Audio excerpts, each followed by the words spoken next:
Here's the format of how we're going to do this. I'm going to go through and chat about a little bit about our company, which is Close.io, where we came from, a little bit about who I am, and then we're going to dive right into outbound sales. We're going to cover 2, 3 high-level topics, and then at the end of it, we can open it up to Q&A. So if that sounds great, let's get started. Actually, I want to. Adam, do I have the go ahead? All right, let's get going. So, outbound sales. A little bit about our company. We started off our business. We're a Y Combinator backed company, and our initial iteration of our business was called Elastic Sales or Elastic Inc. It primarily was do sales as a service for over 200 venture-backed companies. Now, some cases we did sales as a service, which is majority of them. In some cases, we did sales consulting. But what we had is a on-demand sales team, and with that in mind, we took our internal sales knowledge and founders of tech companies launch their businesses and get their outbound and inbound sales processes set up and in a way that is allowing them to be scalable. And after working with a lot of these companies, we realized that a lot of the products that salespeople use today are really poor, really bad. Salespeople are spending most of their time entering data. Now, managers usually don't care about this, but salespeople who are forced to use shitty products do care about it. So, since our business entirely revolves around closing more deals, we own software for this purpose of handling our clients for Elastic Sales. And we built what is known as Close.io. So Close.io is a product, just a 30-second pitch there. Close.io is our software product. We built Close.io as a tool for salespeople to close more deals, them to cut out all data entry that they typically do in other CRMs and to be able to just focus on closing deals. The results of internally using this is that our salespeople were nearly 3 times more productive than even our clients' internal sales. And as a result, a lot of our Elastic sales clients started asking us, hey, how does your sales guy do 300 calls a day and close 3 times as many deals as one of my guys? And the answer is really simple. It's because of our secret sauce. So they started demanding that they get access to it too. And we realized maybe we have a product in our hands. So we launched the product publicly and we never looked back since. We became completely a product company since and have just been growing with Close.io. We ramped down our Elastic Sales Services business and focused 100% on the software business. And within 1 year of launching Close.io, we were already profitable. Grown ever since that quite fast, and we're very happy that we get to be part of that story. So that's a little bit about Close.io. So you guys can check that out. The website's right up on the page. A little bit about me. I run sales at Close.io and also ran sales back at Elastic Sales. So I have a lot of experience working with tons and tons of founders, helping them craft a perfect sales process that's right for them. Uh, my background is very different. I used to be an engineer and I used to work at NASA I worked on the Mars rover mission that recently landed in 2012.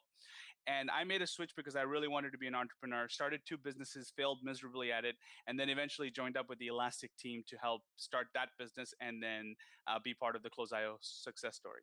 So that's where I come from that's in my background. All right, so let's talk about the fundamentals of outbound sales. There's 2 or 3 core topics. The very first topic is lead generation. That's your top of the funnel. So in outbound sales, you can have the best salespeople and you can have the best pitch and you can have the best process, but you're going to fail if you don't get a handle on the right lead generation. So there's a number of ways in which you can generate leads, and that can be either you can buy lists off the internet, you can scrape lists. If you have some tech talent on the team, you can find a website or source and scrape lists from places. You can have people that spend their time researching on the web, finding the right leads, and then all of these 3 things can be outsourced or done internally. So that's really one of the options. There's a ton of companies who do this. And if you reach out to me, Kevin at close.io, I'm happy to recommend a couple of companies that you can use to do lead generation, people that we've had some good experience with or we know personally. So those are the ways in which you can generate leads. Now, not any one of these is the right answer. So it really is about experimenting with all of the above. And the reason is very simple. You might find that buying a large list, let's say you bought a list of 10,000 leads and you found that the quality is terrible.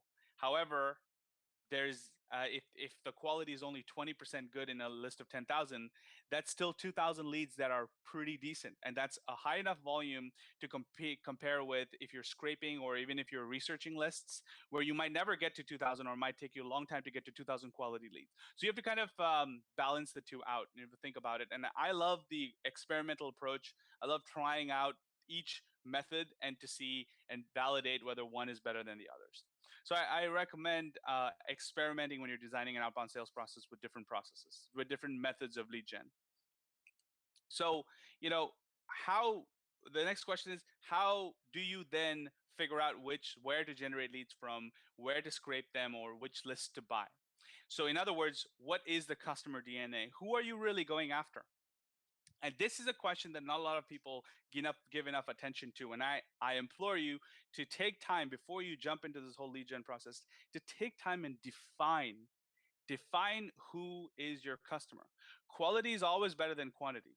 Of course, if 20% of a 10,000 list is good, that's still 20% and that's still a large enough number.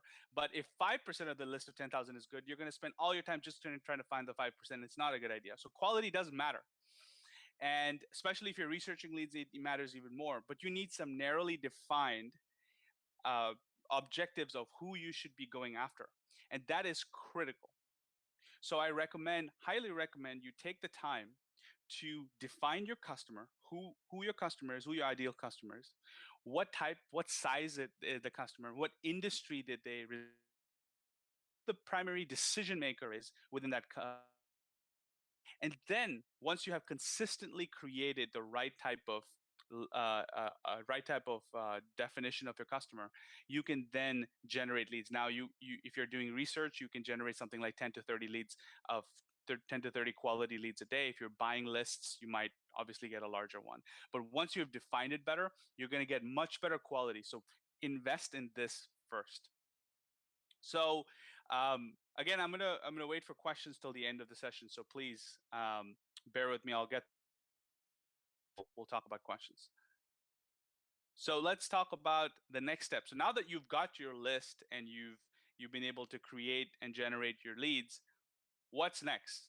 So there's only really two ways in which there's two main ways. There are other ways, but we're going to focus on the two main ways that are scalable, which is either sales calls or cold calls or cold emails. Those are the two ways you can do outbound sales. And so we're going to focus first on sales calls. Sales calls you have to think of sales call on a holistic level. You can't just say, like, all right, we're just going to call these people. You have to think, is it worth calling these people? And what are the different pieces of the puzzle here? So in sales calls, first and foremost, the most important thing is reaching people. 100, 200 calls a day per rep. You're not reaching, and you're reaching maybe 5% of the people. It's already broken. The process is already broken. You know already the problem is that the quality of the leads or the type of customer that you're going after is either not answering the phone, or that's not the best way to go after them, or that the quality of leads is crap.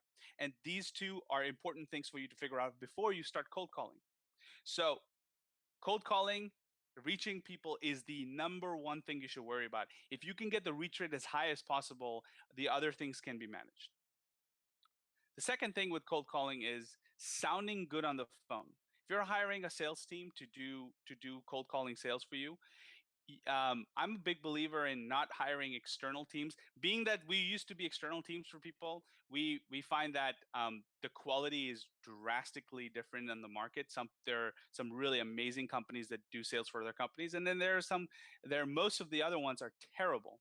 So I would err on the side of hiring internally and making sure they sound good, because sounding good on the phone, sounding right on the phone, can make the difference between the other person hanging up on you on a cold call or intently sitting up and listening to you. So sounding right makes all the difference. Now, this is not generic advice, so we should get a little specific about this. Um, Sounding good is about having confidence. So when you're on a call, be confident. The sales rep must be confident in pitching. When you've all heard back, all you can all think back and have memories of calls that you've had where somebody's cold called to pitch you on a product or service, and they sound terrible. They either sound like they hate their job, they're not enthusiastic, they're not confident, and yeah, and it's easy to just blow them off, and they're very willing to get off the phone after, they don't want to be on the call, you don't want to be on the call, and both parties are getting off the phone pretty quickly, and they're getting rejected and moving on to the next call. That is one of the worst things that you could do. Well, the better thing to do is sales rep focus on sounding great, smiling when they're calling a prospect, good state when they're calling a prospect, enthusiastic, being energetic. Those are all core skills that are required of a salesperson. So, um, so if you think about a call, and let's say if we did a little role, like a sample call, and I'm calling you to pitch you on Close.io, our product. So here's what a enthusiastic pitch sounds like. Hey John, this is Kevin calling from Close.io. Close.io is one of the best inside sales tools on the market. I wanted to quickly chat with you today to see if that might be something that might interest you guys. Do you guys do inside sales at all? Versus, hey, so I'm calling from a company called Close.io. So yeah, we do inside sales, and we cut out data entry, and we're the best tool on the market. Do you have 5 minutes to chat? Which are you more likely to respond positively to? From the time we were little children to the time we been trained and inundated with the idea of answering questions when asked. So when somebody asks us a question, there's an incredible desire inside of us to answer the question that they have. And it's amazing that you could just try this. You could just go up to a random person and ask them a question.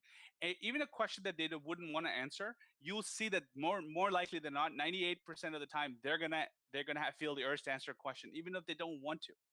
And this is an inherent need in human beings. Very few people have mastered the skill of holding back and not answering question and turning around and making question into a question. So good sales rep, what the good sales rep does is makes a pitch by sounding great and then ends it with a question. And what this does is it engages the prospect on the other end to have a conversation with you. And once the prospect answers your question, you can ask, and you can essentially lead them through an entire script, entire process of a sale, just by asking them question, and they do all the work because they're the ones answering all the questions. But in answering questions and asking the right type of questions gets the prospect intrigued. Now what does that mean? Asking the right type of questions. So it's not enough to just ask a question. Like a stupid question for me to ask on a cold call to a prospect would be, hey John, let's say I did the initial pitch. And if I ended my initial pitch with, do you guys do sales? Now that's a stupid question. Of course, if I've taken the time to figure out who this prospect is, if I've got the right set of leads, this is a horrible question. But a better question would be, if I'm pitching an inside sales tool, is like, you know, hey John, what type of challenges have you guys had with your inside sales team right now? What about sales performance? What kind of challenges have you had with the tools that you use today? Now, that is a question that's going to require the other person to think it, but also to answer. And that creates a dialogue. So your questions should always be intelligent. They should be well crafted, well thought through, which also means creating a script. So all of these things I'm talking about is the basis of what you create a script for salespeople. So Asking the right questions is incredibly important. And every time a prospect turns around and asks you a question, you should always answer the question and then end your answer with another question. You should always be in control of the conversation, leading the prospect the direction that you want to. The worst salesperson is the type of person who has no control of the conversation, and the prospect leads the question, the asks the question, the prospect decides where the conversation goes, and the prospect decides when the conversation starts and ends. And that's the worst type of sales. So focus on getting your sales reps to ask the right questions. And if you're a sales rep, ask questions. All right, and if you guys want at a different time, if you email Kevin at Close.io, I can share some cold email scripts and some tactics on how to create. So not cold emails, so cold calling scripts and tactics on how to create the structure of a cold call. I've got a lot of material on this on our blog, and I'll also share our blog with you towards the end of the session. You can ask me about it, and I'm happy to send it to you. So the fourth part of this is managing objections. So in any time you have a cold call, you sounded good, you asked the right question, you engage the prospect, you're going back and forth, you're with questions, you're leading the prospect through a journey of your sales process or sales pitch, and at the end of it, your prospect is always going to have objection. And what is a bad idea is going into a conversation never having anticipated any objections and never having thought through what type of objections you're going to get. Here's what you should do. Before you make a single cold call, take a piece of paper and write down all the objections that you are going to anticipate. Here are the common ones. We don't have a budget for this right now. We're already signed up with another company. We'll think about it. We'll let you know if we're interested. Um, this product doesn't have X, Y, and Z, and we need that, or some other iteration of it, or this is not the right timing. Whatever the objection is, write them all down. Craft a good answer for each and every objection. The answer should be memorized. So when you get an objection, you shouldn't have to think. The purpose is not to have the perfect answer. The perfect is to sound amazing. The purpose is to sound amazing on a response to an objection, because a lot of the times objections require a confident answer, because the prospect is basically challenging you because they have a lack of confidence in your product or service, and a confident answer subliminally reassures the prospect that they should be confident about this. And sometimes your answer doesn't even have to be perfect as long as it sounds good. And the only way it's going to sound good is if you don't have to think about what you're going to say. That comes naturally because you've rehearsed it, because you already have the answers, and you just focus on sounding good, sounding confident.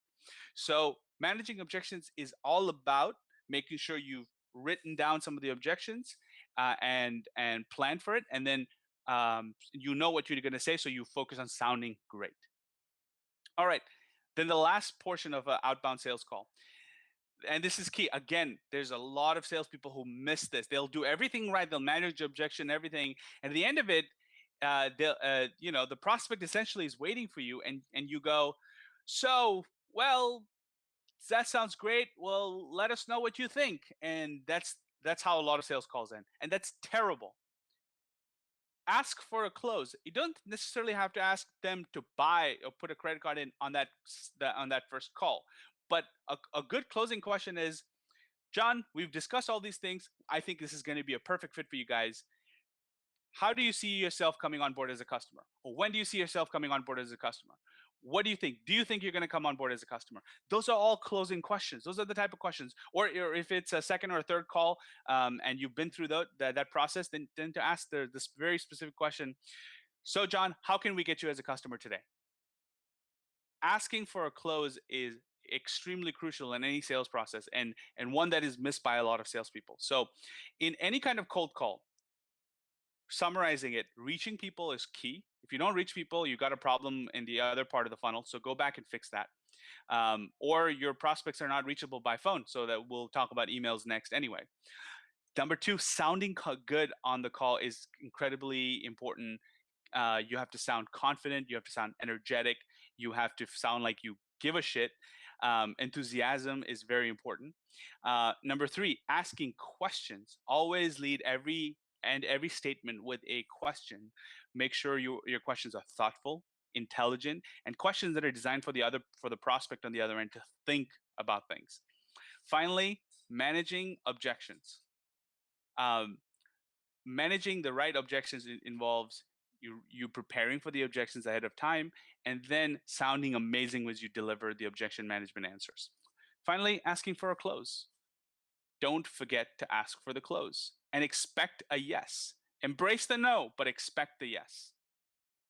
All right, so that's cold calling. Let's get into uh, cold emailing. All right, so let's say let's say one of the things you're going to test besides cold calling, or you realize that cold calling doesn't work because you're not able to reach your prospects because let's say you're calling CTOs of companies and CTOs are notoriously hard to reach via the phone. Then maybe emailing is the way to go. You might want to experiment with this in conjunction with calling anyway. So cold emailing, there's a few structures around cold emailing that are really important. The first one is open rates. I can't tell you how many times people send me drafts of emails that they're writing, and they'll ask me for feedback on, hey, what do you think of this cold email? And most of the time, I send the email back to them saying, where is the subject line? Who cares about the content of the email if I don't even open it? If your subject line is terrible and you get open rates of 10% or 20% or less, then who cares? Like, you're missing out 80% of the people. So even if your conversion rate on the email is notoriously poor, you're never going to even reach the people to be able to convert them. So focus on subject line. Spend more time figuring out the right subject line so you can get more people to open your email. Now, don't be gimmicky. Gimmicky subject lines piss people off. Instead, be honest. Here's my best practice guide for subject lines. The simplest one I love using because it just always works is literally the name of your product or service. That's it. The subject line is the name of your product or service.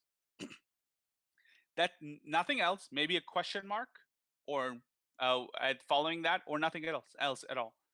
And that is a very simple. It's not misleading. It increases, or it brings about people's curiosity. They're curious. If I send you an email saying just title close.io, I'm curious now. I want to open it. What is this about? I want to know. So you should experiment with good subject lines. Try using your product, service, or name. This may work. It depends on what your product or service name is. This may not work. So you should experiment with it. But focus on good subject lines. Experiment with one. If you want to email me, Kevin at Close.io, I can share some best practices guide to subject lines on our blog, and we have a good article on that. So let me know, and I can send that over to you. All right. So open rates are key. Once they open and read your email, well, that's the second question. Will they read your email past the first line? So making emails short and to the point is also another critical thing. I get a lot of cold emails from people. They're very, very long. Unless you're an amazing writer and you hook me from the first second, make your emails short. People are busy. They don't have time to read long emails. If I get an email more than 5 or 6 lines, I'm immediately archiving it. Especially because if it's a cold email, I start to read it too long, archive, don't have time. Because you're imposing on my time if you're cold emailing me. You better have something important to say. So that being said, if you want people to read your email, even read into the next 2 or 3 lines, make the first line extremely important. Make that first line the heart of the matter. A lot of people keep the core of an email to the very end, the main heart of the matter to the very end. Most people will never get to that point. So keep the important heart of the matter at the top and keep it short, and you're going to get a much better read rate. And make sure the emails are actionable. Don't end an email with not an actionable item. And check out our website is not necessarily the best actionable item, but it might be. It might be that your cold email is designed to have people go to your website and sign up. Fine, no problem. Then make sure it's clear and pitch them on why they should click and open your website. And then measure the open rates of the click rates on the website. Or if you want them to reply back to you, then suggest a time saying, I would love to chat with you. Are you available at 2 p.m. on Thursday? Don't just say generic times like, don't say generically like, "Hey, are you available this week to chat?" No one's. I don't want to take do the work to figure out what time is available for me to chat with you. Tell me specifically when you want to chat. I can look at my calendar if I'm available, and if I'm not available at the time, I'm just going to reply back saying I can't do it at 2, but I could do it at 3. Right? That's much better than sending me a generic emails. Are you available this week? Yeah, I'm available this week, but I'm not going to take the time to figure out when. All right. So you tell me, make it actionable. Ask for a call, send me to your website, have me check out some white paper, whatever it is that you want to do, but make it one thing. Don't make it 5 things. Don't tell me, let's jump on a call, check out my website, download the white paper, and forward this email to somebody else. No, I'm not going to do that. I'm going to do one thing. If I bother to get through your email, I'm going to do one thing. So give me that one thing that you want to do. All right. So let's talk about then. So that's a response, right? You're going to get a response if you make it actionable. So actionability is key to any cold email. Finally, the follow up. So I'm personally not a big fan of sending cold emails to people and then following up 100 times. But uh, 1 or 2 follow-ups is reasonable in my view. This is entirely up to you. It depends on how much. A lot of times nowadays, people do the 7 follow-ups where they do combinations of calls and emails for 7 days. That's fine, uh, but you don't want to be too spammy. So it's just something that you have to consider how much appetite you have to piss some people off, and you're always going to piss some people off. Since so you should never optimize for pissing nobody off because that's not the best way to go. So follow up, send an email, follow up a few days later, and then follow up again. Follow up is key. Following up on emails, where especially if people respond back to you saying, "Yeah, I'm interested, let's chat," and then you send them an email and they don't reply, then follow the fuck up. Like follow up so many times that you just need to keep following up till you get an answer. Internally in Close.io, we have a very well defined policy on follow up. If somebody expresses interest to a product or service that we pitch them and they want to chat, then we're going to follow up with them indefinitely till we get an answer. If the answer is no, hey, we're no longer interested, no problem. I'll stop following up. If the answer is like, hey, yeah, I'm interested, follow up with me in a week because the timing is bad. No problem. Follow up with you in a week or 2 weeks or whatever you want. But I'm not going to stop following up if you've expressed interest. Now that I don't apply that philosophy to complete cold emails, but when people express interest, follow up. And if they're ignoring you, if they're not replying back, it's not because they don't want to talk to you. It's just that because they're busy. So assume people are just busy and not like a lot of times salespeople think that they take it personally when people don't follow up, then reply to their follow-ups, and they start to make those emails very personal, in the sense that, hey, I followed up 3 times already, but you're not responding. I guess you're not interested. Blah. Don't do that unless it's a very well-crafted breakup email. Which, if you want to talk about breakup email, we can talk about it offline. But uh, unless it's that, don't don't make it awkward. Just keep following up. The key to follow up is assuming that this is the very first follow up, even if it's the 50th follow up. Hey, John, this is a great day in paradise. Want to check in to see, are you available at 2 o'clock tomorrow to chat or continue our discussion? Hey, John, just wanted to see what's new. Are you available to chat tomorrow at 3 p.m.? Just keep doing that, and with enough follow ups, you're gonna get you're gonna get people to reply. Now, of course, you might not want to follow up 50 times. If a deal is worth $100 a month, it might not be worth it. But if so, you have to think about the time investment in follow-ups. But if it's a high volume, high value deal or something critical to your business, or you're trying to get your first few customers, when we closed our first customer for Elastic Sales, our first customer, I had 80 calls and emails with this person, and out of the 80 calls and emails, we spoke 5 times. All of the rest, 75, were follow ups. That's how we got our first customer for Elasticsearch. We were that diligent. We were that much behind it. So long as the person didn't say they were not interested or they had expressed some level of interest, we were following up till we got an answer. Ultimately, we closed the deal, and they were happy customers for a very, very long time till we stopped doing that part of the business. And today, those same guys are Close.io customers for us. So, um, so 80, I had 80 calls and emails with this person, were most of them were me calling, getting his voicemail, me sending an email, getting no reply, and out of this, only 5 times we had a real conversation. So do whatever it takes. Follow up till you get an answer. All right. So if we have some more time, I'm I can keep going here and talk about some metrics around outbound, or we can end it, Adam, depending on how we're doing on time.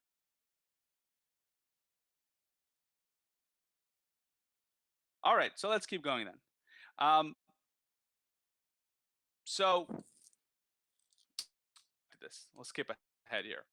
Let's talk about metrics. The metrics you want to track is thing about outbound process. You want to track a few metrics, but don't get overboard with the metrics you want to track, because when you're starting a new process, you want to be flexible. You don't want to do too many things. Just keep it at a very high level.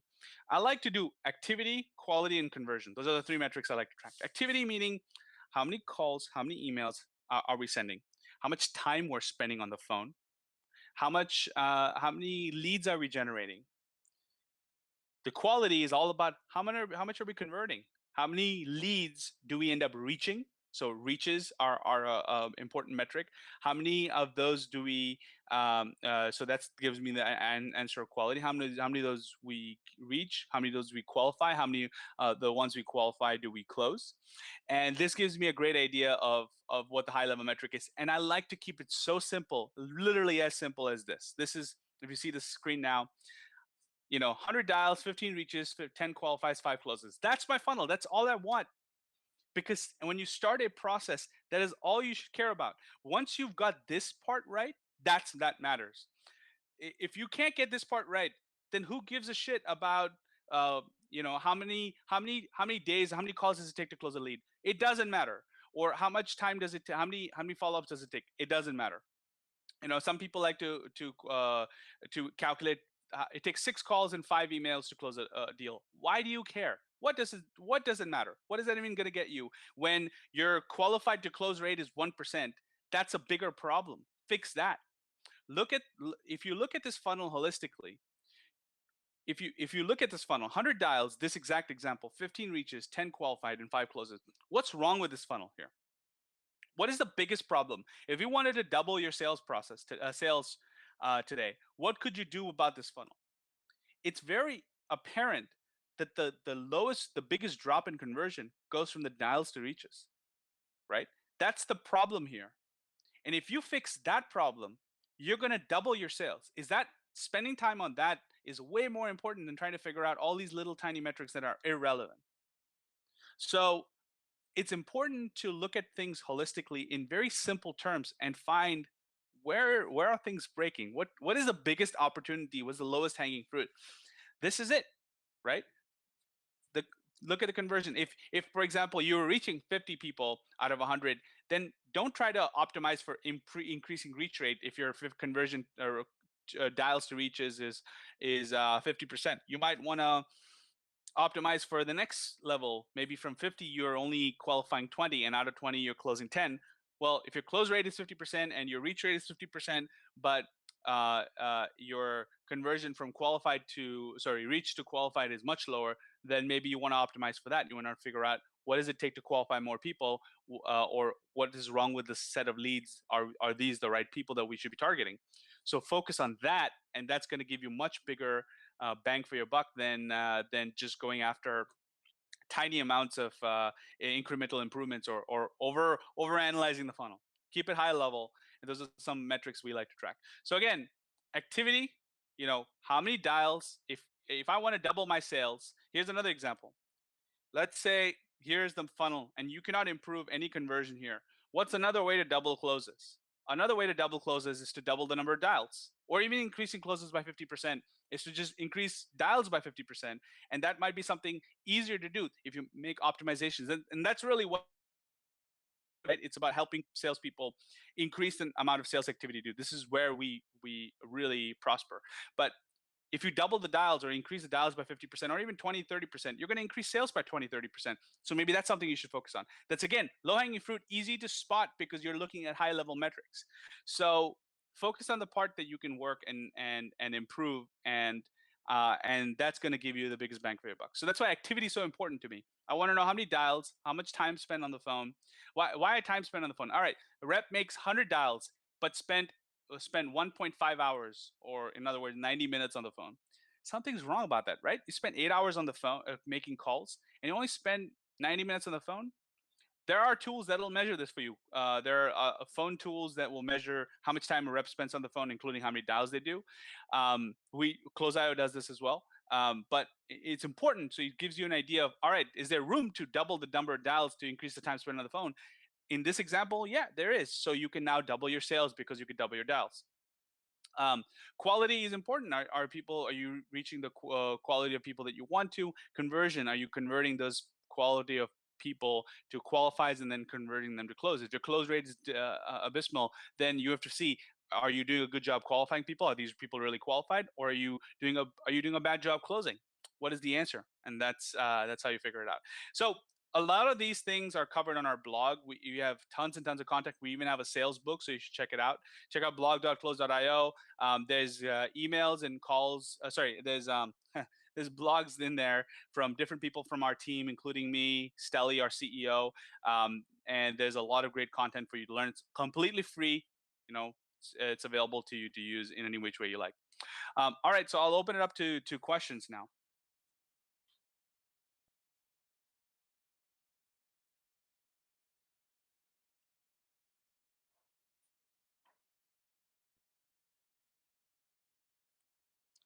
So we got a question from Adam here. Should reps manually send emails, or can I send emails using my email marketing provider? Good question. So here's my take on it.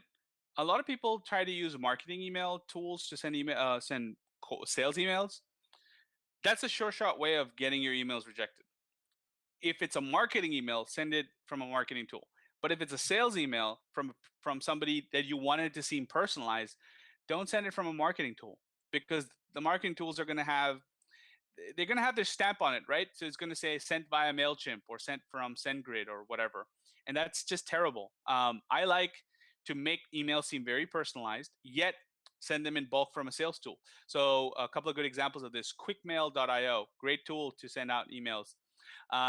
Drip dripemails.com, that's a tool that integrates with Close.io to send out large quantities of emails. From Close.io, you can send emails in bulk to your prospects, and the bulk emails are going out with templates that are going to do mail merge, so it's going to look unique and it's going to look like you sent it personally, one at a time. So that's important. So always make your content look like it's personalized. Make sure there's mail merge. Put the company name. Put something a little bit about the company from a custom field, and use tools like QuickMail. It's another one. Outreach.io is a good one I've heard for emails. SalesLoft has a cadence tool that's good. So there's a number of tools out there. I would not use marketing provider. I've heard of Persistech. You personally don't have a lot of experience with it, so I don't know, but I'm sure I'm sure we could. It would be easy to find out.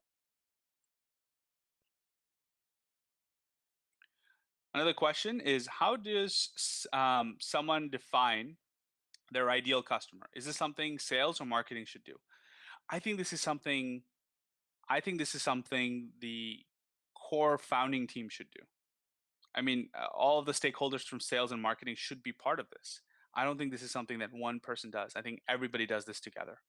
And why that is because sales knows an aspect of things by when they talk to customers that a marketing team is not going to know. And marketing knows what type of customers have been attracted that sales doesn't know.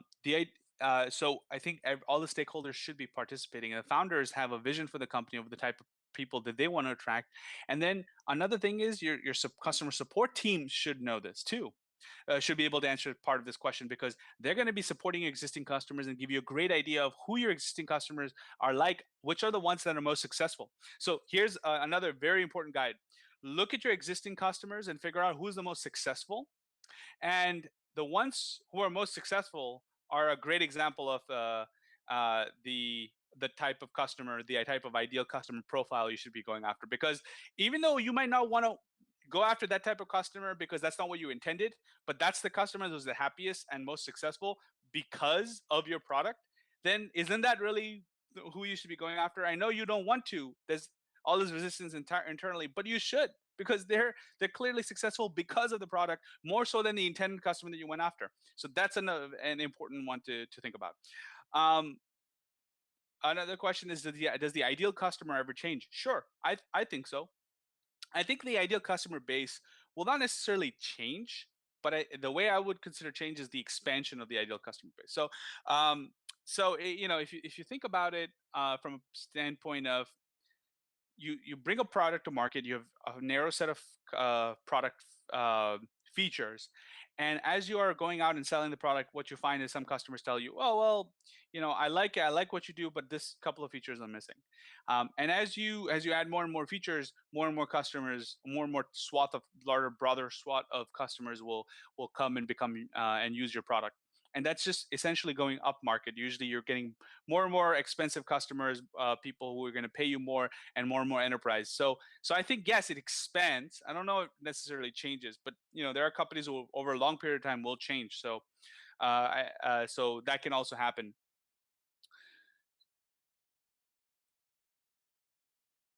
Sounds good. All right, guys. Well, it was a pleasure doing this with you guys. Again, you can email me, Kevin at close.io. Please feel free to get in touch if you have any questions or you want to chat further. I think the recording of this is going to be available as well for some people. And thanks, Adam, for the opportunity to do this.